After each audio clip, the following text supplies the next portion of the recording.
राजस्थान के डूंगरपुर में मंदिर में दर्शन करने के बाद इस वक्त राहुल गांधी सभा को संबोधित कर रहे हैं। सीधे आपको लेकर चलते हैं। दो विचारधाराओं की लड़ाई है।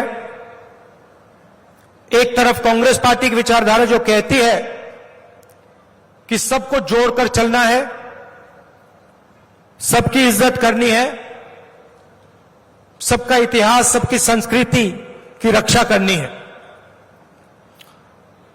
यह कांग्रेस पार्टी कहती है। और दूसरी तरफ बीजेपी जो बांटने का काम करती है,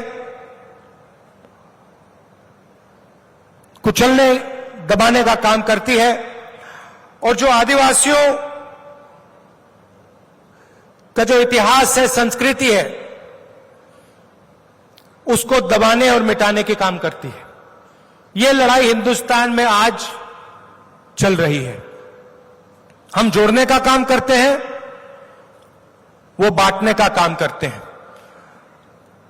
हम कमजोर लोगों की मदद करते हैं, वो सबसे बड़े चुने हुए उद्योगपतियों की मदद करते हैं। आज हिंदुस्तान में, हिंदुस्तान की हालत आप सबको मालूम है। हर युवा जानता है कि आज हिंदुस्तान में युवाओं को रोजगार नहीं मिल सकता है। महंगाई आप सबको दिखती है, बढ़ती जा रही है।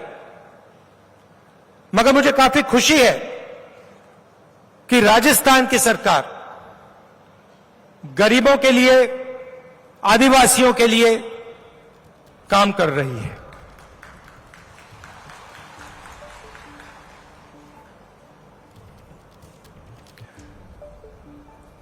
यहां पे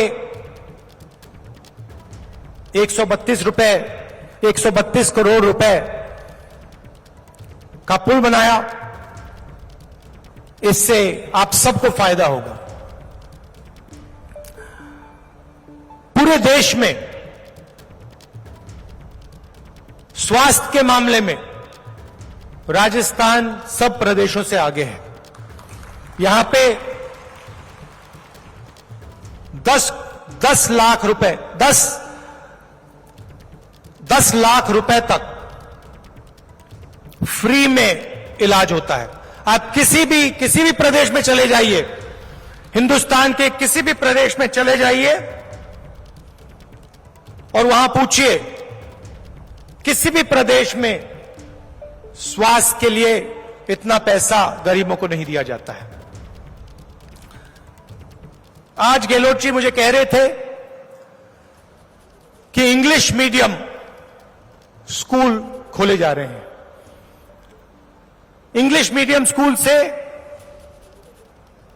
आदिवासियों को, गरीबों को जबरदस्त फायदा होता है।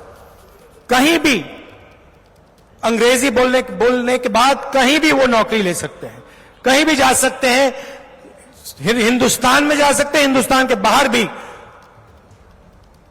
रोजगार पा सकते हैं।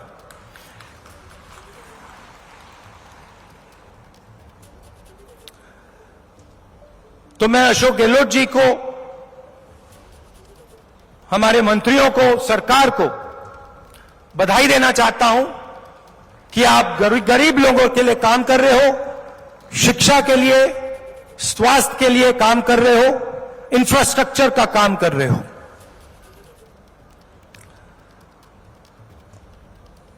मैंने देश की हालत आपको बताई।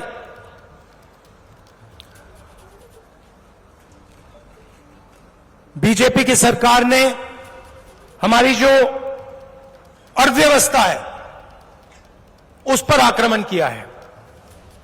प्रधानमंत्री जी ने नोटबंदी की, गलत जीएसटी लागू की।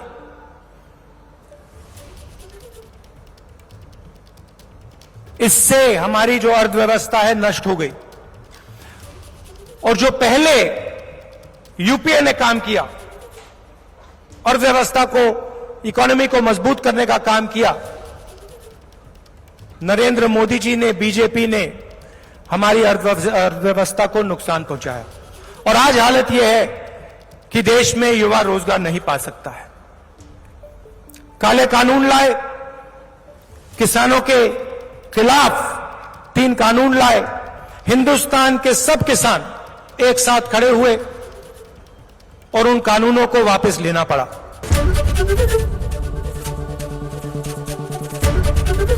एबीपी न्यूज आपको रखे आगे।